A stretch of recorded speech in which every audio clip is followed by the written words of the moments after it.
I warned you. I'm not the fool you took me for. I'm a coder. Apparently, I'm the only man in Chicago who can't keep his wife entertained, or so I overheard, through the bedroom wall at 2 in the morning when Marissa thought I was asleep. Dan's just so ordinary, she whispered into her phone, probably to her sister Lisa. I mean, he fixes computers for a living. When's the last time that impressed anyone at a dinner party? I'm Dan Foster, 38 years old, and I've been debugging code longer than I've been debugging my marriage. Turns out marriages don't come with error logs that tell you exactly where everything went wrong. If they did, mine would probably crash the system. My wife Marissa works in HR at some corporate firm downtown, the kind where they have motivational posters about synergy and serve kombucha in the break room. She's 34, ambitious in that sharp-elbowed way that makes other people step aside in elevators, and she's been growing more distant than a dial-up connection. The real kicker? Her golden boy cousin, Scott Pierce, had moved back to town 3 months ago. Scott's one of those guys who posts shirtless gym selfies with captions like Crushing Monday and somehow makes a living as a lifestyle consultant, whatever the heck that means. He drives a leased BMW, wears cologne that costs more than my monthly grocery budget, and has the kind of smile that makes you want to check if your wallet's still in your pocket. Scott's opening his own fitness center, Marissa announced over breakfast, not looking up from her phone. He's asked me to help with the business side, since I actually understand professional networking. The dig wasn't subtle, it never was anymore. That's great, I said, spooning cereal into my mouth. I'm sure he needs someone who knows how to file paperwork and schedule meetings. She looked up then, eyes flashing. It's more than that, Dan. It's about building something meaningful, creating a brand. You wouldn't understand. I wouldn't understand, right, because apparently keeping the city's computer networks running was just playing with toys in a basement somewhere. That evening, I was working late in my home office when I heard Marissa on the phone again. Our house isn't that big, a modest 3-bedroom in Lincoln Park that we bought when we still used words like we and our future without irony. He's just so passionate about everything, she was saying. When Scott talks about his vision, his eyes light up. When Dan talks about servers and databases, I want to take a nap. I saved my work and closed the laptop. Through the thin wall, I could hear her laughing, actually laughing, at something the person on the other end said. When was the last time I'd made her laugh like that? The answer was depressing enough that I decided to grab a beer instead of calculating it. My best friend Cliff owns a bar called Murphy's, about 10 minutes from my house. It's the kind of place where the peanuts are free, the beer is cold, and nobody judges you for showing up on a Tuesday night looking like your dog died. She's cheating on you, Cliff said without preamble when I slumped onto a bar stool. He's got this annoying habit of cutting straight to the point, probably from 20 years of listening to people's problems while pouring drinks. She's not cheating, I said. She's just finding herself. Apparently, herself is somewhere I'm not invited. Cliff, who's built like a linebacker and has the emotional intelligence of a therapist, slid a beer across the bar. Dan, I've seen this movie. It doesn't end with you two renewing your vows in Hawaii. It's her cousin, Cliff. They're just working together. Uh-huh. And I'm just serving drinks to pay for my yacht. I wanted to argue, but the truth was sitting in my stomach like a lead weight. The late nights, the hushed phone calls, the way she'd started dressing up for business meetings that seemed to happen at wine bars and trendy restaurants. 2 weeks later, the shoe dropped. Not metaphorically, literally. I came home early from a client site to find a men's size 12 Nike running shoe by our front door. I wear size 10, and my running days ended sometime during the Clinton administration. I stood there for a moment, key still in the lock, listening to the sound of my marriage officially ending. Upstairs, I could hear voices. Marissa's laugh again, and a deeper voice I recognized as Scott's. "This is perfect," Scott was saying. "Dan's always at work. He'll never suspect anything." "I know," Marissa replied. "He's so wrapped up in his little computer world. Sometimes I wonder if he'd even notice if I disappeared entirely." Well, I was about to find out. I didn't storm upstairs like some wronged husband in a bad movie. Instead, I did what any self-respecting IT professional would do. I gathered intelligence. Over the next 3 days, I installed a few discrete security cameras around the house, all perfectly legal since it was my house too, and started documenting everything. Times, dates, license plate numbers. Scott's BMW was becoming a regular fixture in my driveway, usually showing up around noon and leaving before I got home from work. The really pathetic part? They weren't even trying to hide it anymore. "I'm having dinner with Lisa tonight," Marissa announced on Thursday, applying lipstick in the hallway mirror. She was wearing a black dress I'd bought her for our anniversary last year. "Tell Lisa I said hi," I replied, not looking up from my laptop. Through my phone, I watched Scott's BMW pull into the driveway 15 minutes after she left. That's when I decided to get creative. Friday morning, I called in a favor with my buddy Marcus, who works for the city's parking enforcement. By lunchtime, Scott's BMW had 3 parking tickets and a boot on the front wheel, courtesy of some mysteriously expired meter payments I may have hacked into and adjusted. When Scott called Marissa in a panic, I was listening through the baby monitor I'd strategically placed in the kitchen. "This is harassment," Scott shouted. "Someone's targeting me." "Calm down," Marissa said. "It's probably just bad luck. 3 tickets in one morning, and now I can't move my car? This isn't luck, Marissa. This is warfare." He wasn't wrong. That evening, Marissa came home fuming. "Scott thinks you're sabotaging him." I looked up from my dinner with the most innocent expression I could manage. "Me? I've been at work all day. Why would I sabotage Scott?" "I don't know." "Maybe because you're jealous of his success? Jealous of a guy who can't figure out how the parking meters work? That's a low bar even for me." She stared at me for a long moment, and I could see the wheels turning. She was starting to suspect, but she couldn't prove anything. Yet. The next phase of my plan required backup, so I called in reinforcements. My old college roommate Jake, who now worked as a private investigator, and my neighbor Mrs. Chen, who had the best view of our driveway and a healthy appreciation for neighborhood drama. "You want me to photograph your wife's affair?" Jake asked when I explained the situation. "I want you to document her pattern of deception," I corrected, "for legal purposes." "Right, legal purposes," Jake grinned. "This is going to be fun." Mrs. Chen was even more enthusiastic. "That woman parks her car crooked every single day," she said, adjusting her glasses. "And her boyfriend's music is too loud. I'll be happy to help." By the end of the week, I had enough evidence to wallpaper the house.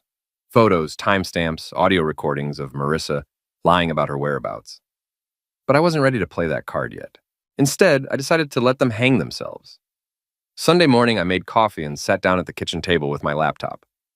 When Marissa came downstairs, I was typing furiously, occasionally chuckling at the screen. "What are you working on?" she asked, pouring herself coffee. "Oh, just updating my LinkedIn profile," I said casually, on, networking, building my professional brand. She paused, coffee mug halfway to her lips. "Since when do you care about networking?" "Since I realized I might need to make some changes in my life, fresh start, new opportunities, that kind of thing." I could feel her watching me as I typed.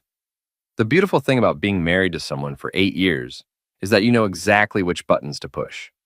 "What kind of changes?" she asked. "Well, I've been thinking about the house. It's pretty big for just one person, don't you think?" The coffee mug hit the counter a little too hard. "One person? Hypothetically speaking." I looked up at her with a smile. "I mean, if someone were to, say, find themselves suddenly single, they might want to downsize. Maybe get a nice downtown condo, start over." Marissa's face went pale. "Dan, what are you saying?" "I'm saying I've learned a lot about myself lately.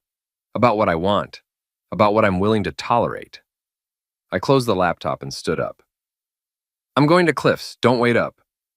I left her standing in the kitchen, and for the first time in months, I felt like I was winning. The thing about revenge is that it's like coding. You have to be methodical, patient, and always think 3 steps ahead. One wrong move and the whole program crashes. Over the next 2 weeks, I watched Marissa and Scott get sloppy. They started meeting at his apartment, an overpriced loft in River North that screamed midlife crisis. They went to restaurants in broad daylight, holding hands like teenagers. Scott even posted a photo on Instagram of 2 wine glasses at some trendy place downtown with the caption, "Great company makes everything better." The idiot was practically documenting the affair himself. Meanwhile, I was building my case. Jake had gotten me photos of them entering and leaving Scott's building together. Mrs. Chen had recorded Marissa's lies about working late. I had bank statements showing charges at restaurants and hotels on days when Marissa claimed to be at business meetings. But I wanted more than just evidence of the affair. I wanted to understand the full scope of their betrayal.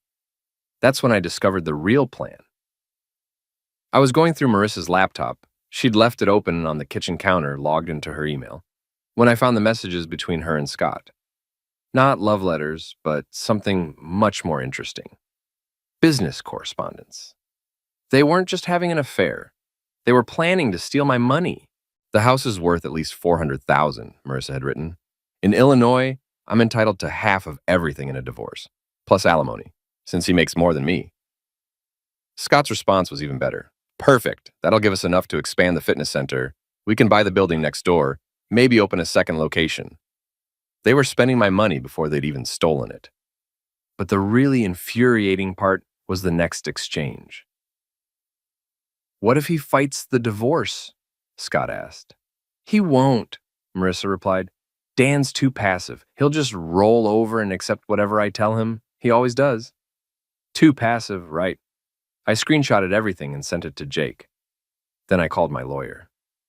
How much evidence do you need for a divorce in Illinois? I asked. Depends on what you're trying to prove, said Jennifer Walsh, the attorney who'd handled our house purchase. Illinois is a no-fault state, so adultery won't affect the division of assets. But if you can prove financial misconduct or deception, what kind of deception? Hiding assets, planning to dissipate marital funds, that sort of thing. Why? I told her about the emails, about Scott's business plan funded by my half of everything. That's interesting, Jennifer said. Forward me those screenshots. And Dan, don't let them know you're onto them. The longer they plan, the more evidence we'll have.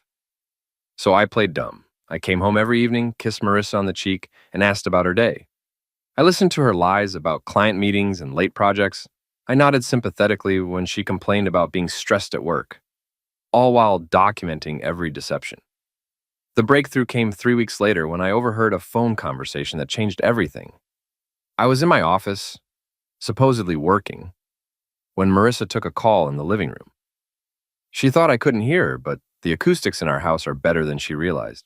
Lisa, I need you to do me a favor, Marissa said. If anyone asks, I was with you last Tuesday night. We went to that new wine bar in Lincoln Park.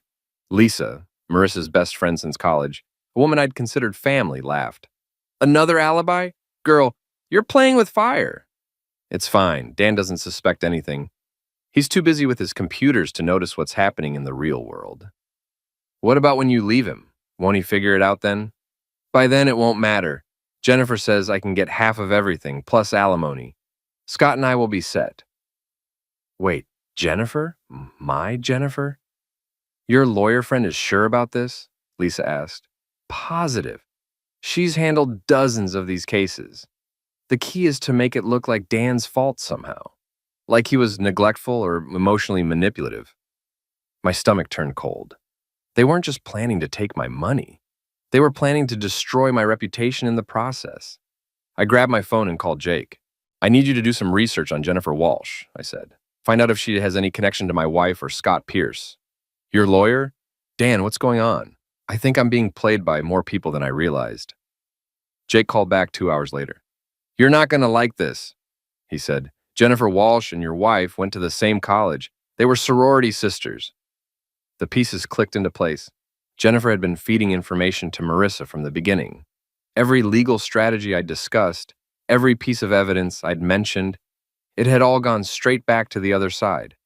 I was fighting a war where the enemy knew all my moves before I made them. But now I knew something they didn't.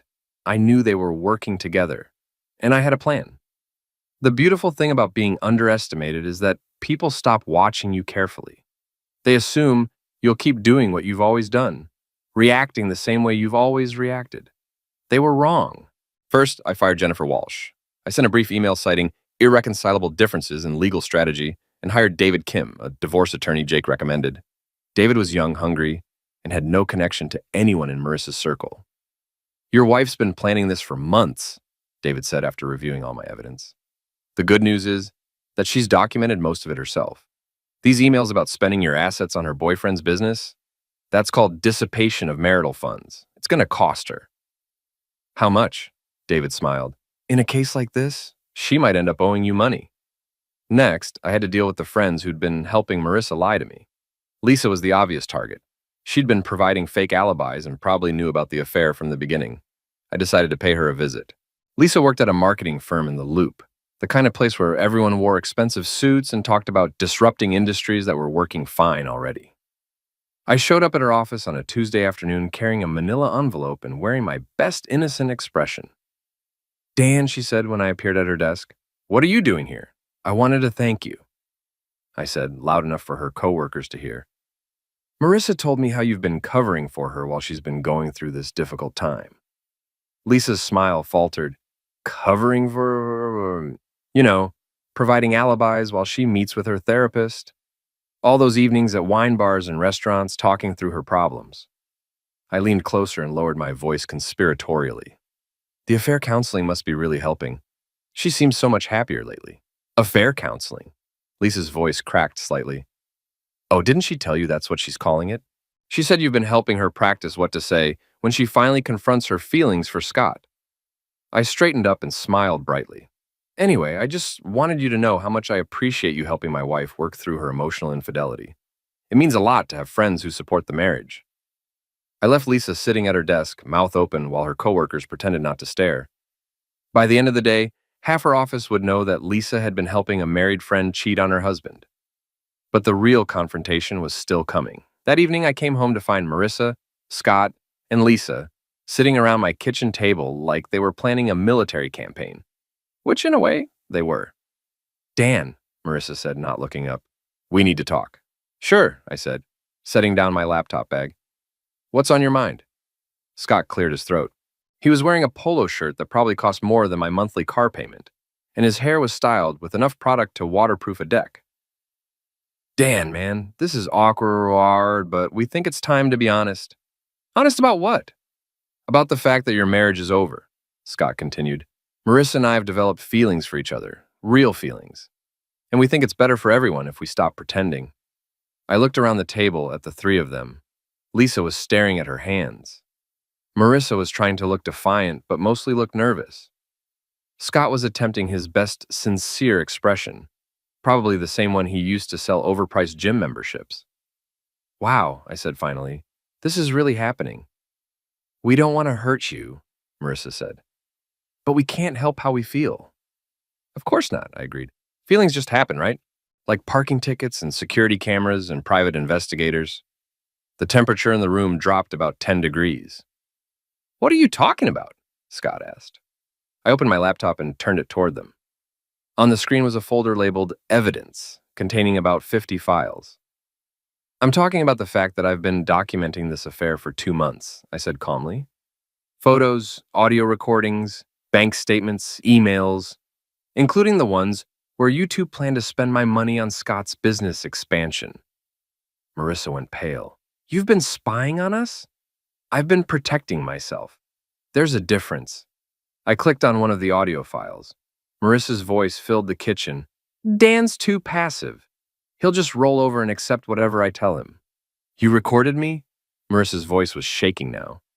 I recorded you lying to me, repeatedly, while planning to steal my money and destroy my reputation. I looked at Lisa, with help from friends I trusted. Lisa finally looked up. Dan, You what? You didn't know it was wrong to help a married woman lie to her husband? Or you just didn't care? It's not that simple, Lisa said weakly. It's exactly that simple. I closed the laptop. But here's the thing. I'm not actually angry anymore. I'm grateful. They all stared at me. I'm grateful because you've shown me exactly who you are, all of you. And now I know exactly what I need to do. I stood up and walked to the kitchen counter where I had left a stack of papers earlier. Marissa, these are divorce papers. I'm filing for dissolution of marriage based on irreconcilable differences with a petition for unequal distribution of assets due to financial misconduct. I handed her the papers. Scott, this is a restraining order.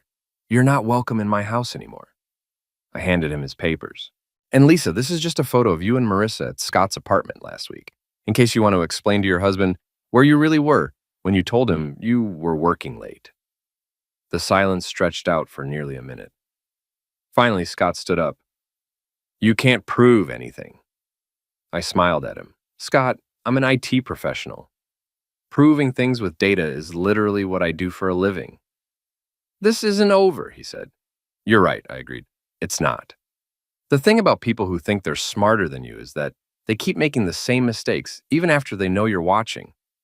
2 weeks after our kitchen confrontation, Scott and Marissa were still meeting regularly, still planning their future with my money, and still underestimating what I was capable of. They'd moved their meetings to a coffee shop in Wicker Park, probably thinking they were being clever.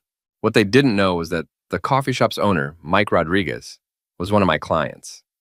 His point-of-sale system had been hacked 6 months earlier, and I'd spent 3 days rebuilding his network security. Mike was happy to let me set up a discreet recording device near their usual table. "I can't believe he actually filed for divorce," Marissa was saying on the recording from Tuesday morning. "I thought he was bluffing." "It doesn't matter," Scott replied. "Jennifer says he can't prove financial misconduct just because we talked about using the money for the business. Talking isn't a crime. But what if he has more evidence? Like what? He's a computer nerd, not a detective. The worst he can do is make us look bad in court." They still didn't get it. They thought this was about money and property division. They had no idea what I was really planning. The next phase required more help. So I called in every favor I'd accumulated over 15 years in IT. My network of contacts included everyone from bank security specialists to social media managers to the guy who ran the city's traffic camera system. By Friday, I was ready to launch what I privately called Operation Scorched Earth. It started small. Scott's gym had a website that I'd helped design 2 years earlier, back when I still thought he was just Marissa's harmless cousin. I still had administrative access to the hosting account. On Saturday morning, visitors to Pierce Fitness Solutions were redirected to a page featuring Scott and Marissa's greatest hits. Photos of them together, audio clips of their conversations, and a detailed timeline of their affair. The headline read, "Is this your personal trainer? Know who you're trusting with your fitness goals." Scott's phone started ringing before 9 a.m., but that was just the appetizer. The main course was served at Scott's big fitness center launch party that evening. He'd rented a space in River North, invited potential clients and investors, and planned to announce his expansion plans. I arrived fashionably late, wearing my best suit and carrying a tablet loaded with presentation software. "Dan?" Marissa spotted me near the entrance. "What are you doing here?" "Supporting local business," I said cheerfully. "Scott invited the whole neighborhood, right?" The party was everything I'd expected. Overpriced catered food, a DJ playing music loud enough to damage hearing, and Scott working the room in a suit that probably cost more than my monthly salary. I waited until he started his official presentation. "Ladies and gentlemen," Scott announced, standing in front of a large projection screen. "Thank you all for coming tonight. I'm excited to share my vision for the future of fitness in Chicago." He clicked his remote to advance to the first slide. Instead of his business plan, the screen filled with a photo of him and Marissa kissing in his apartment doorway. The room went dead silent. Scott frantically clicked the remote, but each slide was worse than the last. Photos, email screenshots, audio transcripts. 3 months of documented deception, projected in high definition for everyone to see. "This isn't," Scott started to say, but his microphone had been connected to my tablet. Instead of his voice, the speakers played the recording of him saying, "Dan's too stupid to figure out what's happening. We'll take him for everything he's worth." That's when the room erupted. Potential investors headed for the exits. Clients demanded explanations. Someone started recording with their phone.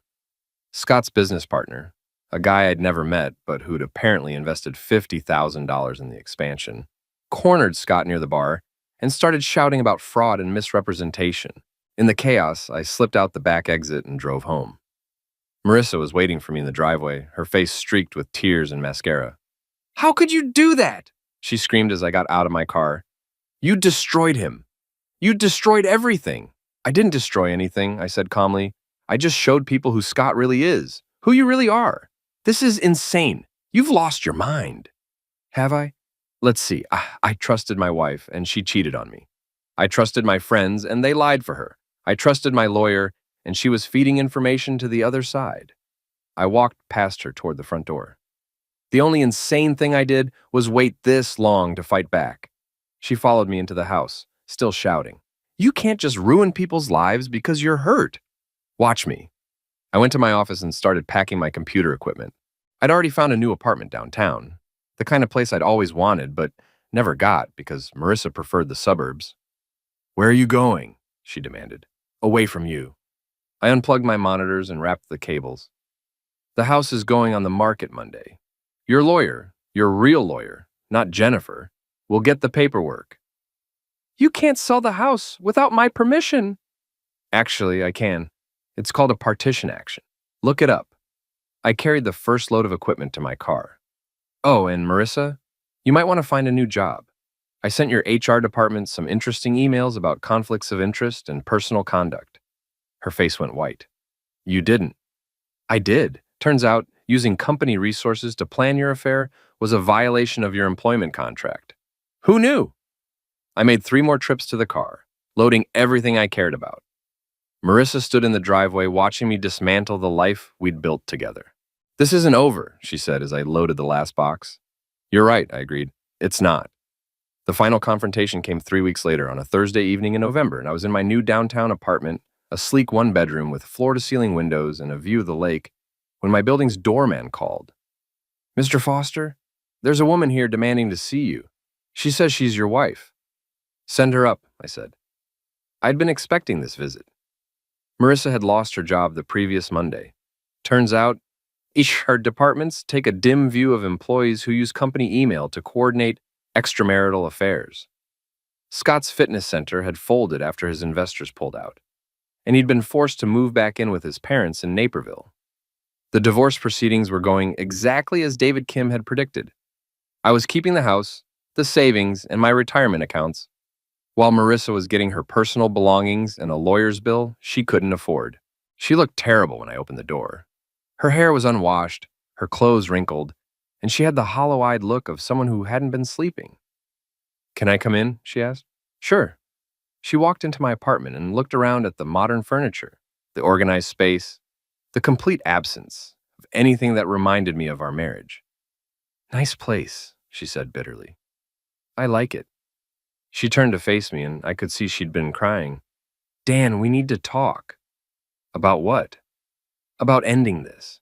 About calling off the lawyers and the divorce and all of this revenge.